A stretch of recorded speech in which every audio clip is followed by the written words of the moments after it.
On the way to work yesterday, I drove down Norwood Street in Alhambra, California. My parents lived on that street in their first house when I was born. But I didn't live there for long. I was just 2 months old when my folks loaded up their 3 kids, aged 5, 3, and 0, and drove their old Ford to Pennsylvania.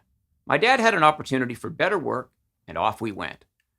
We've been involved for a year here at BCL in an ongoing argument about who is responsible for providing a living wage. We believe that you are responsible for achieving the income and lifestyle you want. The lefties who haunt this particular thread think that employers are responsible. When they tell us that they can't live well in LA or San Francisco on their salary, we tell them that they just might have to move. This always gets the same response. We shouldn't have to move. In LA and Orange counties, a family needs to make over $100,000 a year to afford the median-priced house. Just to rent, you'll need to make $30 an hour. Good jobs are scarce. Competition is fierce. Young people have 3 or 4 roommates and 2 or 3 jobs. But many of them are doing something else, moving to where the pay is good and the rent is low.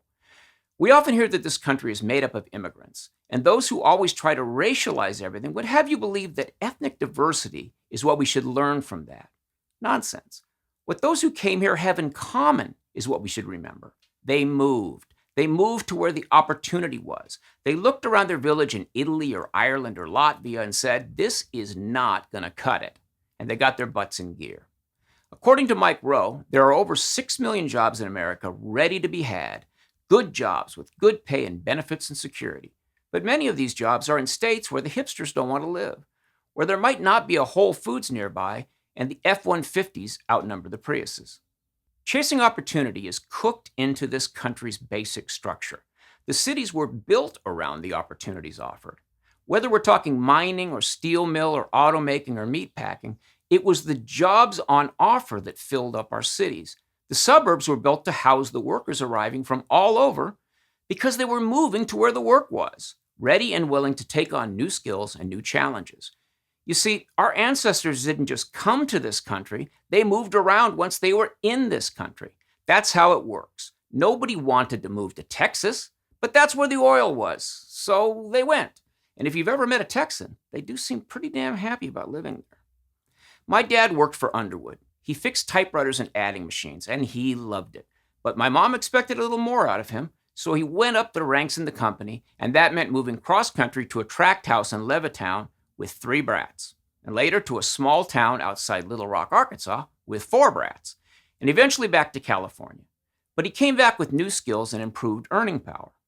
And when he got an offer to switch careers and use his new executive skills at a nonprofit called Junior Achievement, he went with it. And it was good that he did, because when was the last time you saw an Underwood typewriter?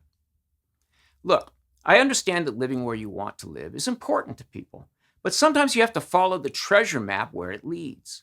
It's not necessarily permanent. Many of those whining about low pay and expensive places once went off to college for 4 years. They were following opportunity. They moved, and it was a big adventure. My dad got us back to California in just about the same amount of time that it takes to get a college degree, and he didn't have to end up broke, wondering why there was no work for an adding machine technician. So why not look into the job prospects in one of the smaller cities? Really, you won't miss so much. The culture is online now, and Americans everywhere are pretty much on the same page. Find out where there are growing businesses and get in the way of some cash. You'll be better off for it, and who knows? Maybe you'll find out that the people out there in flyover country are just a little bit cooler than you've been led to believe.